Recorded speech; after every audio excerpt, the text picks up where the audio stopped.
911. I'm driving behind somebody that has something very, very wrong with them. Oh my God. A Good Samaritan witnesses a suspected drunk driver sideswiping a tanker and endangering lives. But after she calls 911 5 times begging for help, CHP never arrives, and she says the dispatcher makes her feel like a bad guy. And this had us wondering, how often does CHP actually respond? CBS13 investigator Julie Watts is digging deeper and getting answers on this tonight. Julie.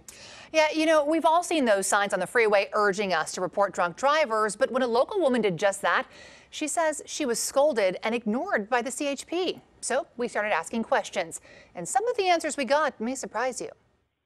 911 emergency, what are you reporting?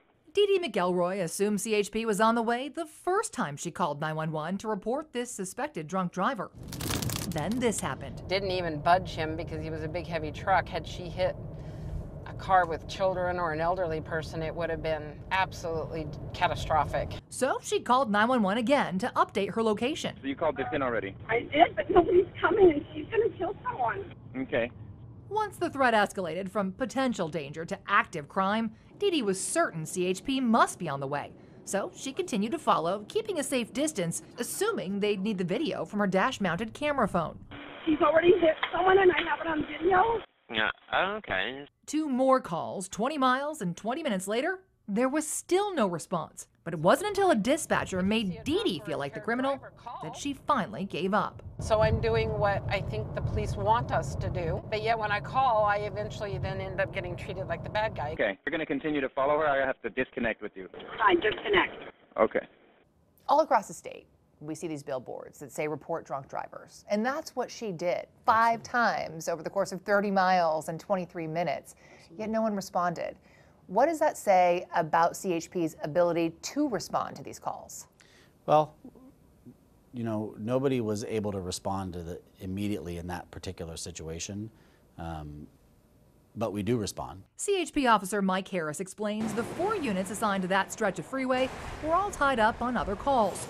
So we dug deeper into 911 dispatch data to see just how often CHP does respond to these calls. Over the first 2 months of the year, Valley Division dispatchers got nearly 1,400 DUI 911 calls. Records show units responded to 79 of those calls, about 1 out of every 18, and arrested 51 drivers, about 1 out of every 27. In all, about 3.6% of DUI 911 calls led to an arrest. I think a lot of people would look at those numbers and at first glance say 3.6%.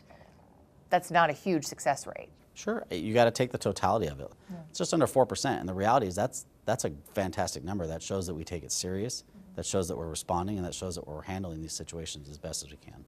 He notes not all of these drivers are actually drunk, and in each case, he says officers must weigh the risk-benefit of responding based on the likelihood of catching up to the driver without putting the public in danger.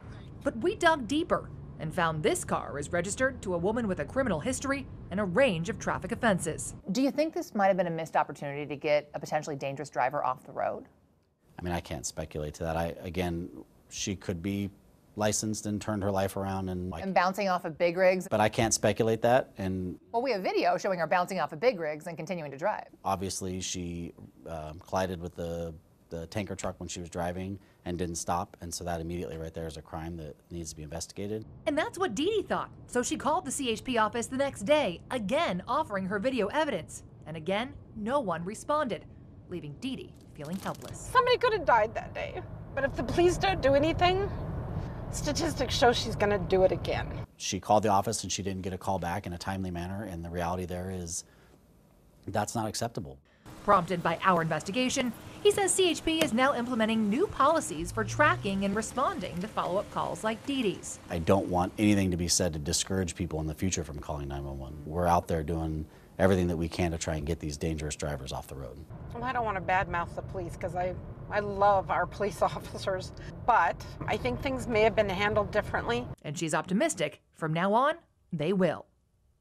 After we started asking questions, CHP did finally reach out to Dee Dee and they opened an investigation, but they tell us they were unable to track down this driver after the fact. So you found CHP doesn't respond to most of these calls, but when they do respond, how often do they make an arrest in a DUI case? You know, that's what's so interesting. More often than not, when they do actually go after these drivers, they not only catch the driver, they also make an arrest, which indicates these callers have good instincts and that CHP is good at catching up to these drivers. Yeah, such an important story. Julie, thank you so much.